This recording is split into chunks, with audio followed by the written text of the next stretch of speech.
अस्सलाम वालेकुम नाजरीन, टैलेंट न्यूज़ में खुशामदीद। मैं हूँ एहसान इलाही। नाजरीन, 1965 की बात की जाए तो एक तरफ बरी और दूसरी तरफ फ़िज़ाइया ने जिस तरह दुश्मन को नाको चने चबाए, इसी तरह 1965 की जंग में पाकिस्तान बहरिया ने भी भरपूर तरीके से किरदार अदा किया और अपने समंदरी हदूद की अच्छे से हिफाजत भी की। आज 8 सितंबर है और 8 सितंबर को पाकिस्तानी कौम यौम बहरिया के तौर पर मनाती है।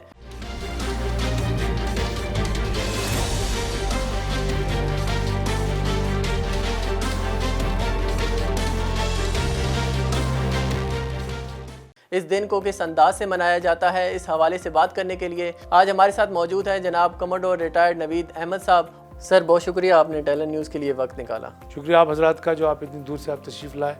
और इस सारी कार्रवाई का जो मकसद है वो ये है कि किस तरीके से जो है हम उन दिनों की याद ताज़ा करें जो कि हमारी तारीख के अहम दिन है। सर, सबसे पहले तो ये बताइए कि 8 सितंबर को ही क्यों यौम बहरिया मनाया जाता है? क्या ख़ास बात है इस दिन के पीछे? अच्छा, आपको शायद इस बात का अंदाज़ा हुआ कि जो जंग सितंबर है उमूमी तौर पे इसको कहा जाता है कि 6 सितंबर को शुरू हो गई थी। तो हकीकतन पाकिस्तान और इंडिया के दरमियान जो जंग थी उसकी तारीख 6 सितंबर ही उसको गर्दाना जाता है। अब आपने फरमाया कि ये 8 सितंबर क्यों, इसलिए कि लेकिन मैं 8 सितंबर से पहले 6 सितंबर पर जाना चाहूँगा कि जब 6 सितंबर को जंग लगी तो पाकिस्तान नेवी और इंडियन नेवी के दरमियान एक बहुत ही ज़्यादा फ़र्क था अददी तौर पे।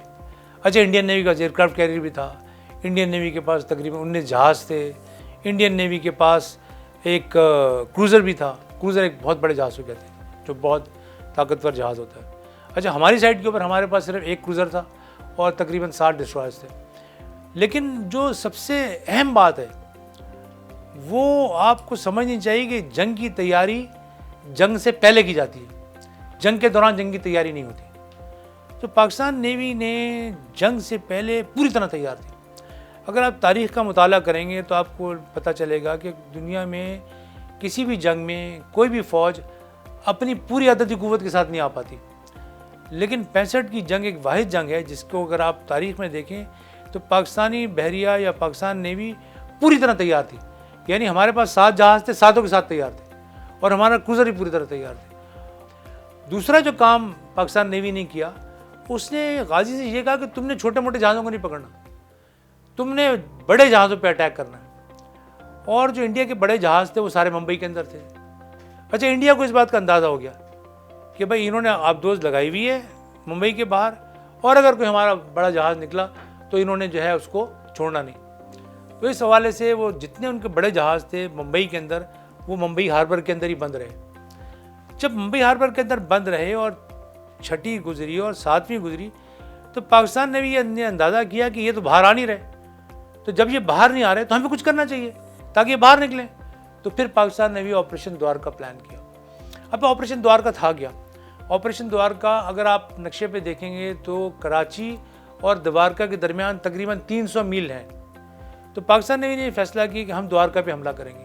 अच्छा, द्वारका पे हमला करने के कुछ अहदाफ थे, जिसमें पहला हदफ ये था कि इंडियन नेवी को बाहर निकाला जाए। दूसरा, द्वारका में एक अहम रडार नस्ब था जो कि इंडियन एयरफोर्स के जो जहाज़ों को डायरेक्ट करता था कश्मीर की तरफ और कुछ पाकिस्तान की जुनूबी हिस्से की तरफ। उस रडार का तबाह करना बहुत ज़रूरी था। तीसरा, हम ये चाहते थे कि अगर हम जाके दुश्मन की कछार में उस पर हमला करेंगे तो दुश्मन का जो है मोराल वो बिल्कुल ज़मीन पे आ जाएगा, और यही हुआ। तो इन तीनों अहदाफ को सामने रख के पाकिस्तान नेवी ने फैसला किया कि जी हमारे जहाज़ जो हैं वो 7 तारीख को यहाँ से चलेंगे कराची। अच्छा, एक और जो चीज़ बड़ी पाकिस्तान नेवी ने अपनी हिकमत अमली में ये की, उन्होंने कहा कि जी हमारी हिकमत अमली के मुताबिक कोई भी इंडियन जहाज़ पाकिस्तान की साहिली पट्टी के 100 मील के अंदर नहीं आ सकता, और हमारे जहाज़ जो हैं वो हमारी साहिली पट्टी से तकरीबन 100 मील दूर तक पेट्रोलिंग कर रहे थे और इंश्योर कर रहे थे कि 100 मील के अंदर अंदर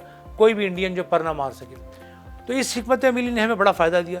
तो 100 मील तो हम आगे ऑलरेडी ऑफेंसिव पे थे, बाकी जो 200 मील थे उसके लिए हमने प्लान ये किया कि सातों के सातों जहाज़ों ने जो है वो शाम को 6 बजे इन्होंने यहाँ से अपना डैश शुरू किया, अपना रन शुरू किया, और रात के तकरीबन 12 सवा 12 बजे बिल्कुल उस जगह पहुँच गए गवादर के सामने।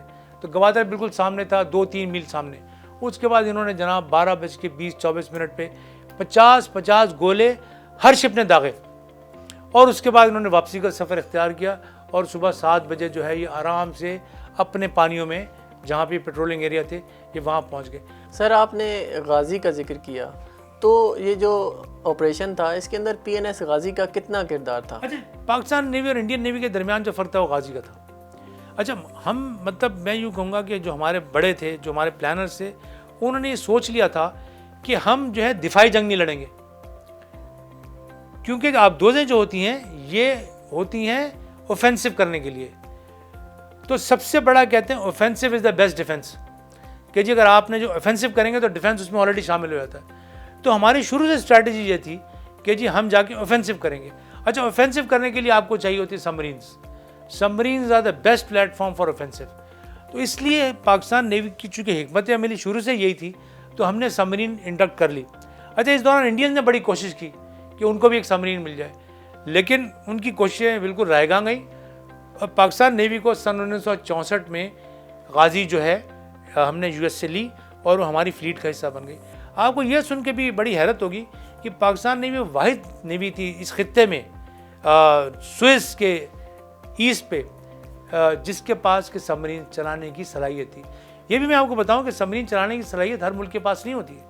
आप सबमरीन खरीद सकते हैं, बहुत सारे ममालिक में सबमरीन खरीदी लेकिन उनसे चली नहीं, क्योंकि उसके लिए आपको ख़ास ट्रेनिंग चाहिए, उसके लिए आपको एक ख़ास जज्बा चाहिए, उसके लिए एक ख़ास किस्म के लोग चाहिए, जो बहुत वक्त लगता है जिनको तैयार करने में। सर हमने गाजी की बात की, हमने ऑपरेशन दवारका की बात की। 1965 की जंग में इसके अलावा पाकिस्तान नेवी ने और क्या किरदार अदा किया? पाकिस्तान नेवी ने, चूँकि हमारा मुकाबला इंडियन नेवी के साथ था, और हमने एक जो बहुत ज़बरदस्त बात की जिसका शायद कम तस्करा होता है, वो ये होता है कि हमने इंडिया का ब्लॉकेड कर दिया।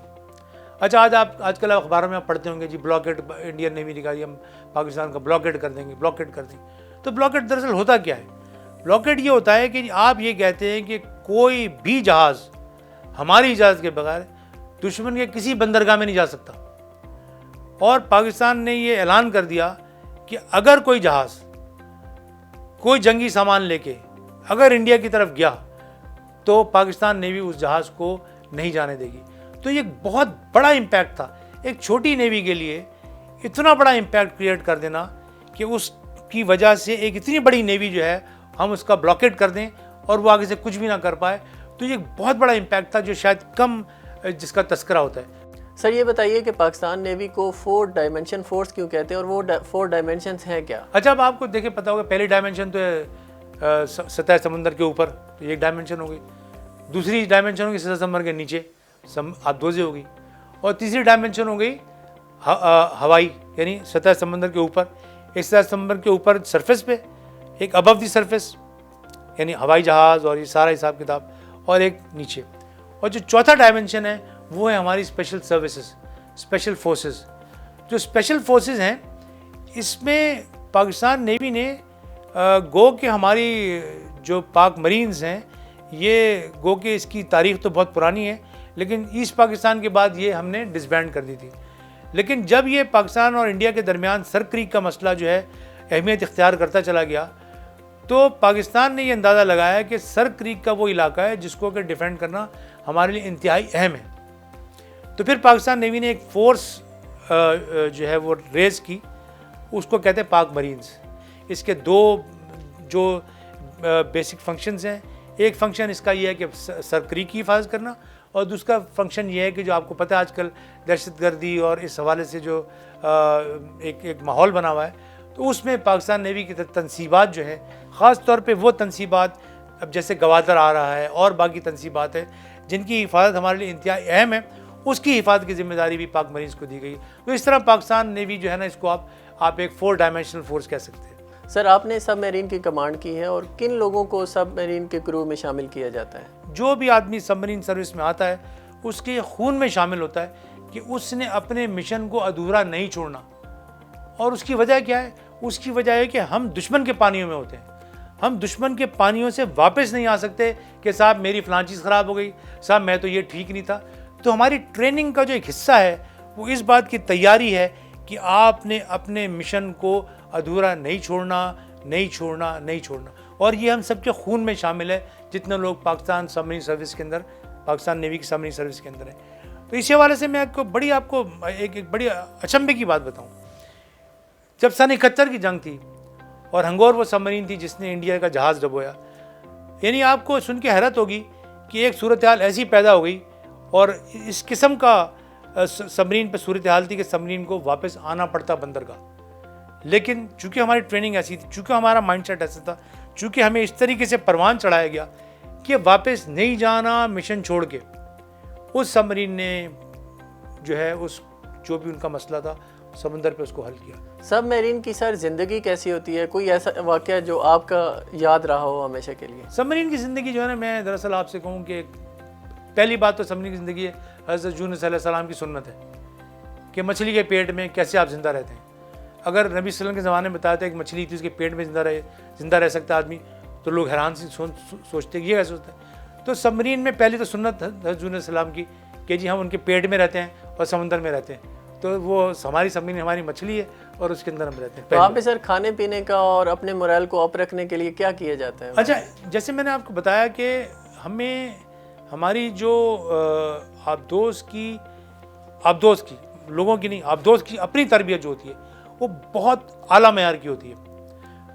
उस आबदोज़ की तरबियत के दौरान हम इस बात की मशकें हम वक्त करते रहते हैं कि किस तरह दुश्मन के जहाज़ों को जो है ना आपने नेस्तो नाबूद करना है। ये ज़माने अमन में हमारा एक मिशन होता है। इसलिए पाकिस्तान नेवी में अगर आज जंग लग जाए तो पाकिस्तान नेवी के सारे जहाज़ बशमूल सबमरीनों के बिल्कुल तैयार हैं। अगर आज हमें कल जंग पे जाना पड़े, हमें किसी चीज़ को बिल्कुल ज़रूरत नहीं पड़ेगी। सर आज की जंग की बात हुई है तो इसी तरह आज ये बात कर लेते हैं कि आज की जो नेवी है वो किस हद तक प्रोफेशनल हो चुकी है? जूं वक्त गुजरता जा रहा है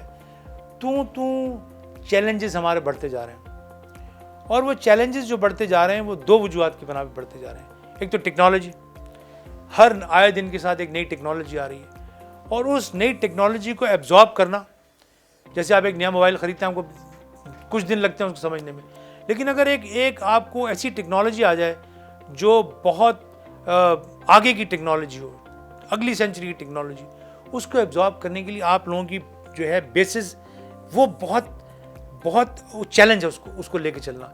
यानी हमारा एक जवान जो बैठा, सेलर जो बैठा होता है एक इक्विपमेंट पे, वो मिलियंस ऑफ डॉलर का इक्विपमेंट होता है और वो मिलियंस ऑफ डॉलर के इक्विपमेंट पे जो सेलर हमारा बैठा होता है उसकी एक छोटी सी गलती जो है ना पूरी की पूरी नेवी को तहस करने के लिए काफ़ी है। आज मैं आपसे कह रहा था कि जो टेक्नोलॉजी है ये एक बहुत बड़ा, दूसरा टैक्टिक्स है।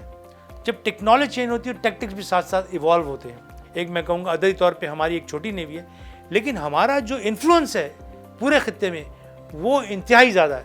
यानी आप यूँ अंदाज़ा करें कि पाकिस्तान नेवी, एक तो दो चीज़ें, एक तो हमने आपको पता हो कि फ़ैसला हमारा जो नेशनल लेवल के ऊपर वो ये है कि हम किसी कॉन्फ्लिक्ट का हिस्सा नहीं बनेंगे, हम किसी जंग का हिस्सा नहीं बनेंगे। तो पाकिस्तान नेवी ने जितने भी इनिशिएटिव लिए हैं या जितने भी इनिशिएटिव्स को लेके चल रही है वो सब के सब जो हैं वो अमन के लिए हैं। अब इस वक्त इस खत्ते में पाकिस्तान नेवी है, यानी बहर अरब, नॉर्दर्न अरेबियन सी या वेस्टर्न इंडियन ओशन जिसे आप कहते हैं, इसके अंदर इसकी इंतहाई अहमियत है क्योंकि दुनिया का 80% तेल यहाँ से गुजरता है और बाकी सारी चीज़ें आप जानते हैं। पाकिस्तान नेवी इस वक्त यहाँ पे दो कोalitions हैं जिसमें एक में 20-22 मुल्क हैं, दूसरे में भी 18-20 मुल्क हैं, उसकी पाकिस्तान नेवी मेंबर है और उसकी क्या जिम्मेदारी है? उसकी ज़िम्मेदारी है कि समुंदर के ऊपर जो रसदगाहें हैं जिनकी बिना पर पूरी दुनिया की तिजारत चल रही है और वो तिजारत जो पाकिस्तान आ रही है इसमें ज़रा सा भी खलल ना पैदा हो। अच्छा सर, पाकिस्तान नेवी की प्रोफेशनलिज्म की बात हो रही है तो अददी लिहाज से चाहे हम दुश्मन से थोड़े कम भी सही, लेकिन वो क्या एक खौफ है दुश्मन के अंदर कि वो हर टाइम हमारे खौफ में मुब्तला रहता है? हिकमत अमली, आपकी स्ट्रेटजी क्या है? अच्छा, मैं आपसे यहाँ पे अर्ज करूँ कि जो 3 चीज़ें होती हैं जो किसी भी फोर्स के बारे में आप कह सकते हैं जिसे हम कहते हैं कॉम्बैट पोटेंशियल। अच्छा, उसमें क्या 3 चीज़ें होती हैं? एक आपके प्लेटफॉर्म्स, किस किस्म के जंगी आलात आपके पास हैं। दूसरा आपकी डॉक्ट्रिन, हिकमत अमली आपकी क्या है।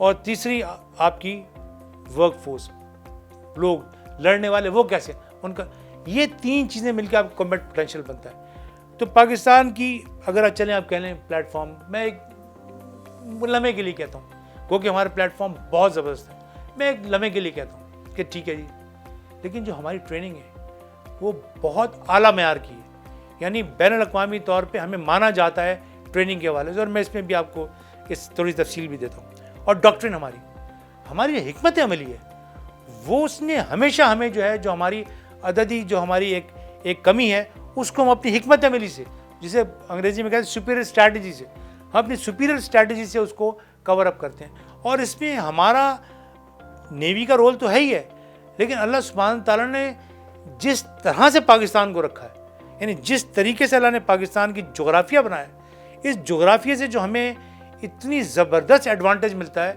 यानी हम जब चाहें दुश्मन के ऊपर हाथ डाल दें, यानी दुश्मन की जो शहरग है वो अल्लाह सुब्हान ताला ने इस तरह से रखी हुई है कि वो हमारे अंगूठे के नीचे, जब चाहें उसे दबाएं, और दुश्मन को इस बात का शदीद अंदाज़ा है, और इस वजह से वो हमेशा खाइफ रहते हैं कि गो के आदती तौर पे हमसे कम है, लेकिन इनके पास जो एक स्ट्रेटेजिक एडवांटेज है वो इसको किसी वक्त भी एक्सप्लॉइट कर सकते हैं। सर, आइंदा अगर जंग के हालात पैदा होते हैं तो पाकिस्तान नेवी इस हद तक कैपेबिलिटी रखती है आइंदा उनको मुंह तोड़ जवाब देने की?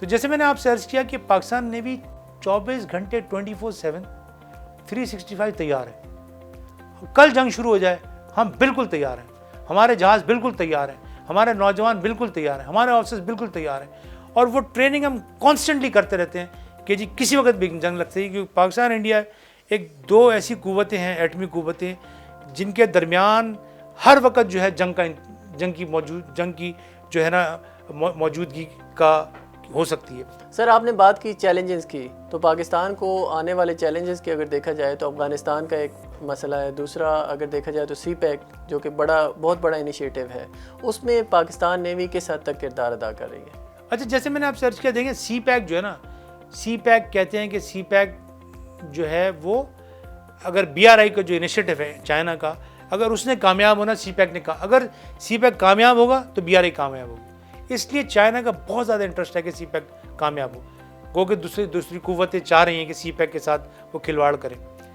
लेकिन CPEC कब कामयाब होगा? जब गवादर कामयाब होगा, और गवादर उसी सूरत में कामयाब हो सकता है जब जहाज़ों की दुनिया की तिजारत की आमद और रफ्त गवादर पे उसको पूरा महफूज बनाया जाए। पाकिस्तान नेवी इन चैलेंजेस से पूरी तरह आगाह है, और हमने अपनी नेवी को अब कराची से बाहर मगरिब की तरफ जो है एक्सपेंड किया है, और गवादर और इसके दरमियान जो है हमने अपने बहुत सारे नए बेसिस डेवलप किए हैं, और हमने इंश्योर ये किया है कि जब CPEC जो है वो ऑपरेशनलाइज हो तो हमारी जो गवादर पोर्ट है इसके ऊपर कोई भी, क्योंकि गवादर पोर्ट के ऊपर सिर्फ दुश्मन की निगाहें नहीं बल्कि दुनिया की और भी कुव्वतें हैं जो ये नहीं चाहते कि CPEC जो है ना वो किसी तरीके से कामयाब हो। तो इस वजह से पाकिस्तान नेवी के ऊपर एक बहुत बड़ी जिम्मेदारी आयद होती है, जिसके लिए पाकिस्तान नेवी पूरी तरह तैयार है, और हमारी तैयारी हमा वक्त है। सर, हमने 1965 की वार की बात की, ऑपरेशन दवारका की बात की, इसके अलावा हमने ट्रेनिंग की बात की कि पाकिस्तान नेवी के अंदर ट्रेनिंग किस तरह से दी जाती है। अगर कोई नौजवान इस फोर्स का हिस्सा बनना चाहता है तो वो कौन से मराइल हैं जो उसको तय करने पड़ते हैं? देखें, पहली बात तो मैं यूँ कहूँगा कि एक आपने मशहूर मकाला सुना होगा, join the navy see the world, यानी आपको हैरानगी होगी कि हमारे अफसर जो जिनकी उम्र 21, 22, 23 साल होती है 2, 3, 4 मुल्क घूम चुके होते हैं। तो जो नेवी का अफसर है वो शायद पाकिस्तान के बारे में कम जानता है, दुनिया के बारे में ज़्यादा जानता है। समुंदर के ऊपर जो अगर आप यहाँ से निकलें कराची हार्बर से बाहर और चलते जाएँ अमेरिका पहुँच जाएंगे, चलते जाएँ दुबई पहुँच जाएंगे, चलते जाएँ ऑस्ट्रेलिया पहुँच जाएंगे, चलते जाएँ आप सिंगापुर पहुँच जाएंगे। तो सीज़ जो है ना, ये एक दुनिया को जोड़ने का एक बहुत बड़ा जो दुनिया की तिजारत है। आपको हैरानगी होगी सुन के कि पाकिस्तान की 95% तिजारत जो है वो समुद्र के रास्ते होती है, और हम एक्सरसाइजेस करते रहते हैं। मिसाल के तौर पे चाइनीज़ नेवी के जहाज़ आ गए, उनसे एक्सरसाइज कर ली, हम गए ओमान, हमने वहाँ एक्सरसाइज कर ली। तो हमारी जो हमारा मेकअप है as a navy, as a force, वो है ही इंटरनेशनल। तो हमारे ऑफिसर्स का आउटलुक भी इंटरनेशनल होता है, और इसी वजह से आप देखेंगे कि हमारे ऑफिसर्स जो हैं उनकी अपब्रिंगिंग में और उनके नज़रिए में, उनके सोचने के अंदाज में एक आपको बैनुल-अक़वामियत नज़र आएगी। सर, आखिर में कोई ऐसा पैगाम जो आप देना चाहें? मैं आपको इतना बताऊं कि इस मुल्क की आर्म फोर्सेस जो हैं वो इस मुल्क को अपने खून से भी इसके लिए अपनी कुर्बानी दे रही हैं, और अपनी ज़िंदगी की कुर्बानी भी दे रही हैं। और एक मुश्किल और एक तवील ज़िंदगी को हम चुनते हैं, और हम पे वो थोपी नहीं जाती बल्कि हम वो चुनते हैं। और जब हम उसे चुन लेते हैं तो मेरा नहीं ख्याल कि ज़िंदगी में कभी आपको इस बात का एहसास होता हो कि यार मेरा फ़ैसला ठीक नहीं था, बल्कि हमेशा आपको इस बात का एहसास होता है कि यार मेरा फ़ैसला बिल्कुल ठीक था, और अगर मुझे दोबारा भी यही फ़ैसला करना पड़े तो शायद मैं यही फ़ैसला कर सकूँ। जो हाँ तक सिविलियन लाइफ का ताल्लुक़ है, उन लोगों की अपनी अहमियत है, लेकिन अगर आप एडवेंचर देखना चाहते हैं, अगर आप अपने आप को टेस्ट करना चाहते हैं, अपने आप को स्किल्स के लिए, चैलेंज के लिए आप तैयार हैं, तो मेरा ख्याल आर्म फोर्स से ज़्यादा बेहतर कोई जगह नहीं है। और अगर आप ये भी चाहते हैं कि चैलेंज भी हो, स्किल भी हो, मौजा भी हो, तो फिर नेवी में आ जाए।